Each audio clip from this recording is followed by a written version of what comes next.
It's Wednesday, 3 April. Welcome to the PDB Afternoon Bulletin. I'm Mike Baker, your eyes and ears on the world stage. Let's get briefed. First, outnumbered by Russian forces and desperate, frankly, for fresh recruits, Ukraine officially lowered the draft age on Wednesday in a highly controversial move. Also, I'll have the latest for you out of Taiwan, which was tragically rocked on Wednesday morning by the strongest earthquake to hit the country in 25 years. But first, our afternoon spotlight. An outgunned Ukraine is taking steps to bolster their depleted ranks as Russia sees a reported recruitment surge in the wake of the Moscow terror attack. President Zelensky signed a controversial piece of legislation on Tuesday that lowers the age of military conscription from 27 to 25 in an effort to expand the potential pool of new recruits. Now, while the bill passed last year, it was reportedly delayed due to its widespread unpopularity, with Zelensky and his allies exploring other options to boost troop levels before pulling the trigger on lowering the draft age, according to the Wall Street Journal. For some context, after more than 2 years of fighting in Ukraine, volunteers have stopped showing up at recruitment centers, and the number of young Ukrainians attempting to avoid conscription has jumped. Men between the ages of 18 to 60 have not been permitted to travel abroad since the start of the war. However, that hasn't stopped scores of them from fleeing. A recent report from BBC estimated that roughly 650,000 Ukrainian men of fighting age have fled Ukraine over the past 2 years, and the government in Kyiv has opened roughly 9,000 criminal cases regarding draft dodging.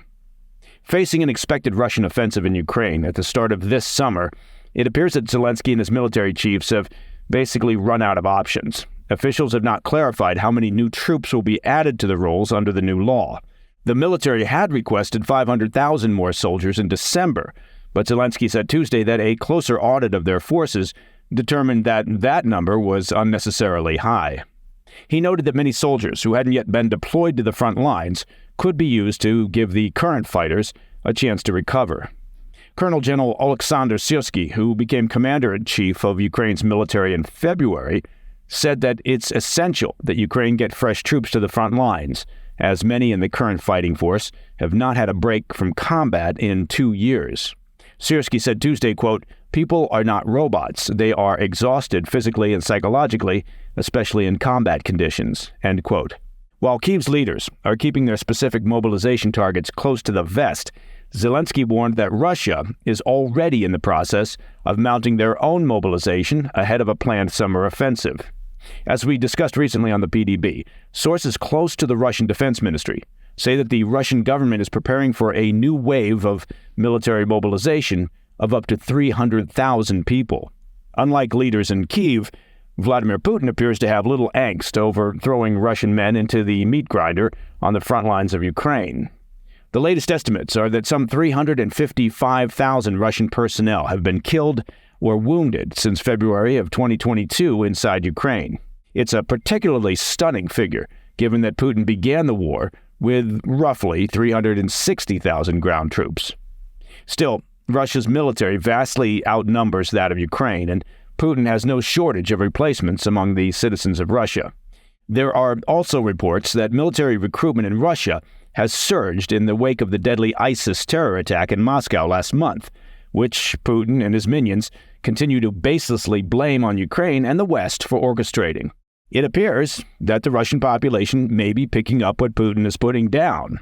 While we can't independently verify the numbers, Russia's defense ministry claims that more than 16,000 people have signed up for service just over the last 10 days. With nearly 20% of Ukrainian territory already under Russian control, Putin does look eager to press the offensive as summer approaches. And meanwhile, somewhere off in the distance, the dithering in Washington, D.C. over potential new aid to Ukraine continues. Coming up after the break, Taiwan was rocked by the strongest earthquake to hit the country in 25 years on Wednesday morning. We'll have the latest details from the ground when we return. Welcome back to the Afternoon Bulletin. I wanted to give you an update on the massive earthquake and aftershocks that have hit Taiwan during the past 24 hours. The quake occurred at 7:58 a.m. Taipei time off the coast of Taiwan. According to the United States Geological Survey, it registered 7.4 on the Richter scale. As of right now, the death toll appears to be modest. The epicenter was just 11 miles south of the city of Hualien, which has a population of about 100,000. So far, at least 9 people have reportedly died, but that number is expected to rise in the coming days as rescuers are still working to free dozens of people trapped in collapsed buildings. More than 900 others are injured, and over 100 buildings are reported to have been damaged. Immediately following the earthquake, Taiwan, Japan, and the Philippines all issued tsunami warnings. Now, thankfully, all 3 nations were spared, and tsunami warnings have now been canceled. Taiwan, however, still isn't out of the woods yet. The quake was followed by strong aftershocks, including a 6.5 magnitude tremor. Multiple aftershocks as strong as magnitude 7 are expected in the coming days. Now, on the international stage, the U.S. and several other nations have already offered help to the island nation. National Security Council spokesperson Adrian Watson said in a statement, quote, "The United States stands ready to provide any necessary assistance. All those affected are in our prayers," end quote. Interestingly, but not surprisingly, China has also offered to assist with the rescue operations and cleanup, which Taiwan immediately rebuffed.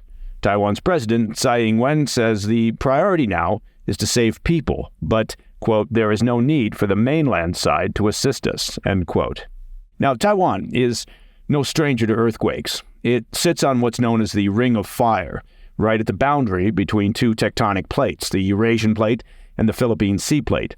This location makes Taiwan susceptible to seismic activity, leading to relatively frequent earthquakes. Back in 1999, for example, Taiwan experienced a 7.7 magnitude quake that resulted in the deaths of over 2,200 people. And that, my friends, is the PDB Afternoon Bulletin for Wednesday, 3 April. If you have any questions or comments, please reach out to me at pdb@thefirsttv.com. And be sure to check out our new premium membership at pdbpremium.com. You get the news, the context, exclusive content, all ad-free. And the cost? Well, it's, frankly, a ridiculous bargain. The best in the news podcast industry, I'm told by credible intel sources. I'm Mike Baker. I'll be back tomorrow. Until then, stay informed, stay safe, stay cool.